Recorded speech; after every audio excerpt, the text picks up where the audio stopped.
મિત્રો, આપણે બધા જે જુદા જુદા સાધનો જેવા કે બસ, રિક્ષા, મોટરસાયકલ, કાર, સ્કૂટર, એક્ટિવા વગેરેનો ઉપયોગ અવરજવર માટે કરીએ છીએ, તે ચલાવવા માટે જુદા જુદા ઈંધણની જરૂર પડે છે, જેવા કે પેટ્રોલ, ડીઝલ, કેરોસીન, સીએનજી વગેરે વાપરીએ છીએ. તે ઉર્જાના સ્ત્રોત કહેવાય છે. આ સિવાય પણ ઉર્જાના બીજા સ્ત્રોત જેમ કે કોલસો, લાકડું, સૂર્ય, પાણી, પવન વગેરે છે. રસ્તા પર જ્યારે વાહનોની સતત અવરજવર થતી હોય ત્યારે ઘોંઘાટ અને ધુમાડા થતા જોવા મળે છે. ઘોંઘાટને કારણે અવાજનું પ્રદૂષણ થાય છે અને ધુમાડાના કારણે હવાનું પ્રદૂષણ થાય છે, જેને કારણે શરદી, ઉધરસ, માથાનો દુખાવો તથા ફેફસાને લગતા રોગો થાય છે.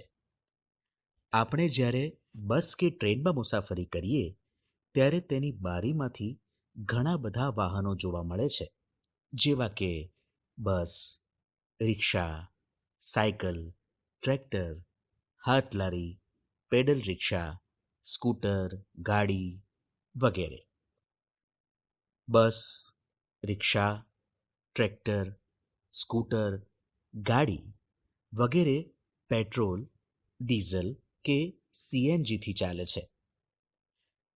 પેટ્રોલ ડીઝલથી ચાલતા સાધનો વધારે ધુમાડો કાઢે છે, જ્યારે સીએનજી તેના પ્રમાણમાં નહિવત ધુમાડો કાઢે છે. કેટલીક રિક્ષાઓ કેરોસીનથી પણ ચાલતી હોય છે, તે ખૂબ જ ધુમાડો કાઢે છે. હાથલારી, પેડલ રિક્ષા, સાયકલ વગેરેમાં કોઈ ઈંધણ વપરાતું નથી, તેથી તેમાંથી ધુમાડો નીકળતો નથી. વાહનોને ઝડપથી હંકારવાને કારણે અકસ્માત થવાની સંભાવના રહે છે.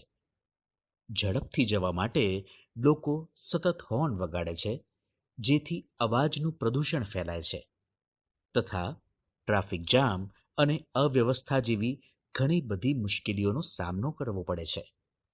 આથી આપણે વાહનોનો ઉપયોગ સમજી વિચારીને ટ્રાફિકના નિયમોને ધ્યાનમાં રાખીને કરવો જોઈએ. આપણે આપણા વાહનોમાં પેટ્રોલ કે ડીઝલ ભરાવવા પેટ્રોલ પંપ પર જવું પડે છે, ત્યારે ઘણી લાઈનો જોવા મળે છે. ઉપરાંત કેટલાક પોસ્ટરો કે જાહેરાતો જોવા મળે છે, જેવા કે પેટ્રોલ અને ડીઝલ કાયમ માટે રહેશે નહીં, તમારા બાળકો માટે બચાવો, દરેક ટીપું વધુ સમય ચાલે તેમ કરો, જ્યારે તમે કાર ઊભી રાખો ત્યારે એન્જિન બંધ કરો. તમને ખબર છે આવું કેમ લખ્યું હશે? એનું કારણ એ છે કે પેટ્રોલ, ડીઝલ વગેરે પૃથ્વીના પેટાળમાંથી મળતા ખનિજ તેલમાંથી મળે છે. આ ખનિજ તેલનો જથ્થો મર્યાદિત છે. ઉપરાંત તે બનતા હજારો વર્ષોનો સમય લાગે છે, જ્યારે આપણે તેને થોડા જ સમયમાં વાપરી કાઢીએ છીએ. આપણે ત્યાં ભારતમાં અસમ, ગુજરાત, મહારાષ્ટ્ર અને આંધ્રપ્રદેશ વગેરે રાજ્યોમાંથી ખનિજ તેલ મળે છે, જે આપણા દેશની જરૂરિયાત કરતાં ઓછું છે. માટે આપણે આ માટે વિશ્વના બીજા દેશો પાસેથી તે ખરીદવું પડે છે. ભારત વિશ્વનો સૌથી મોટો ખનિજ તેલનો આયાતકાર દેશ છે. આપણે ઈરાન, ઈરાક અને સાઉદી અરેબિયામાંથી આયાત કરીએ છીએ, જેથી પેટ્રોલના ભાવ વધતા જાય છે. જ્યારે જરૂરિયાત કરતાં વસ્તુનો પુરવઠો ઓછો હોય ત્યારે વસ્તુના ભાવ વધે છે.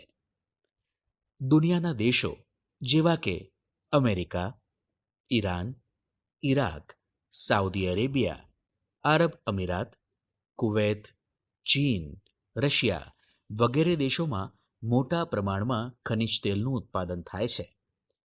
ખનિજ તેલ સિવાય જમીનમાં ઊંડેથી વિવિધ ખનિજો જેવી કે કોલસો, લોખંડ, તાંબુ, સોનું, મેંગનીઝ, બોક્સાઇટ વગેરે મળે છે, જે વિવિધ ઉદ્યોગો માટે ઉપયોગી છે.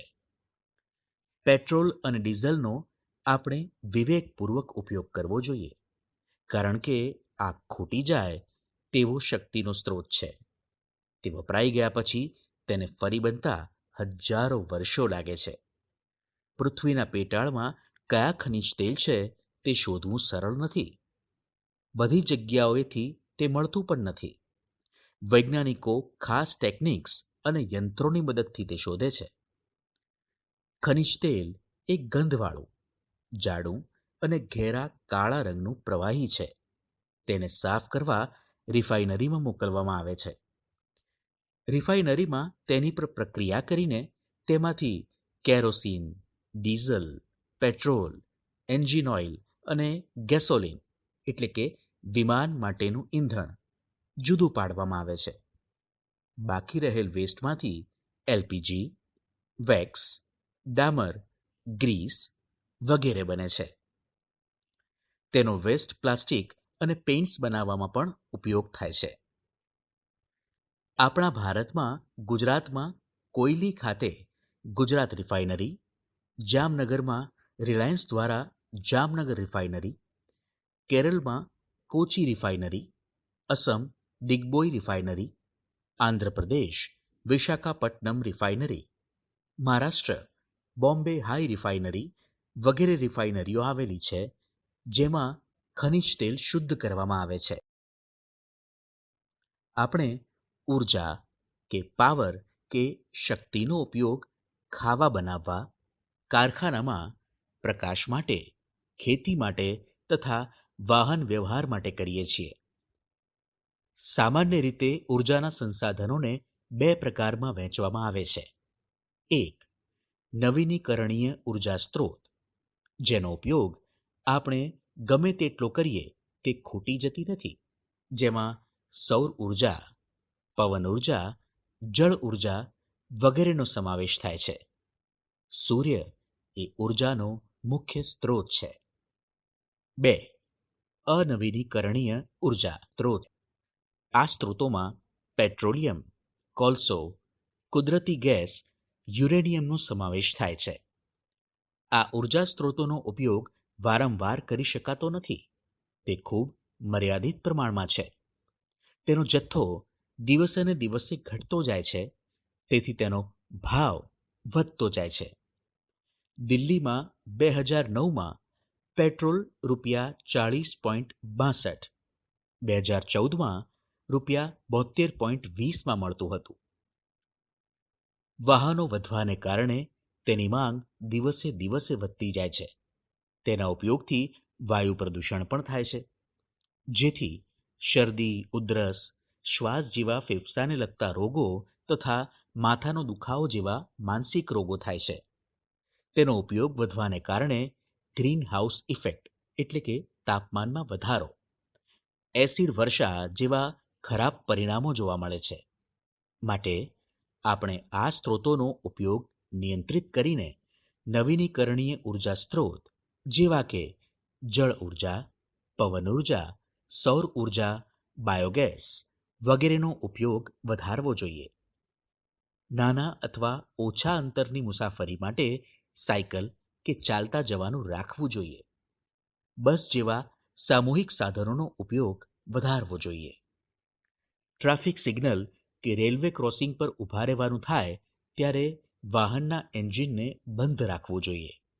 શાળા કે ઓફિસ જવા જો ગાડીનો ઉપયોગ કરતા હો તો થોડા વિદ્યાર્થી કે કર્મચારી ભેગા મળી તેનો ઉપયોગ કરે તો આપણે પેટ્રોલ કે ડીઝલ બચાવી શકીએ છીએ.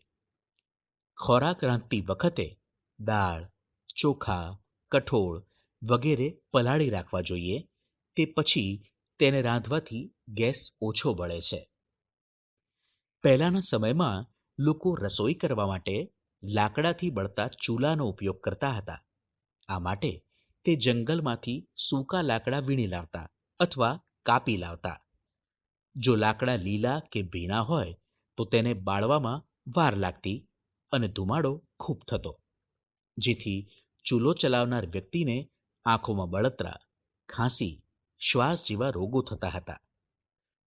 ચૂલો ચલાવવા માટે લાકડા સાથે છાણાનો પણ ઉપયોગ કરતા હતા. છાણા બનાવવા માટે ગાય, ભેંસ, બકરી જેવા પશુઓના છાણનો ઉપયોગ કરતા. પહેલા આપણા દેશના 2/3 જેટલા લોકો છાણા, લાકડા અને સૂકા ડાળખા વગેરેનો ઉપયોગ માત્ર રસોઈ બનાવવા જ નહીં, પણ ગરમી મેળવવા, પાણી ગરમ કરવા અને પ્રકાશ મેળવવા માટે પણ કરતા. આજે હવે તેની જગ્યાએ કેરોસીન, કોલસો, એલપીજી અને વીજળી વગેરેનો ઉપયોગ થાય છે. હવે જ્યારે કેરોસીન, કોલસો વગેરે પણ નજીકના ભવિષ્યમાં ખતમ થઈ જશે તેવું લાગે છે, માટે હવે લોકો સૌર ઉર્જા, બાયોગેસ ઉર્જા, પવન ઉર્જા વગેરેનો ઉપયોગ કરતા થયા છે. જો પેટ્રોલિયમ, કોલસો અને ગેસ ખૂટી જાય અથવા થોડા સમય માટે પણ તે ન મળે તો તેનાથી ચાલતા વાહનો, મશીનો, કારખાના, મિલો, જનરેટર વગેરે બંધ થઈ જાય.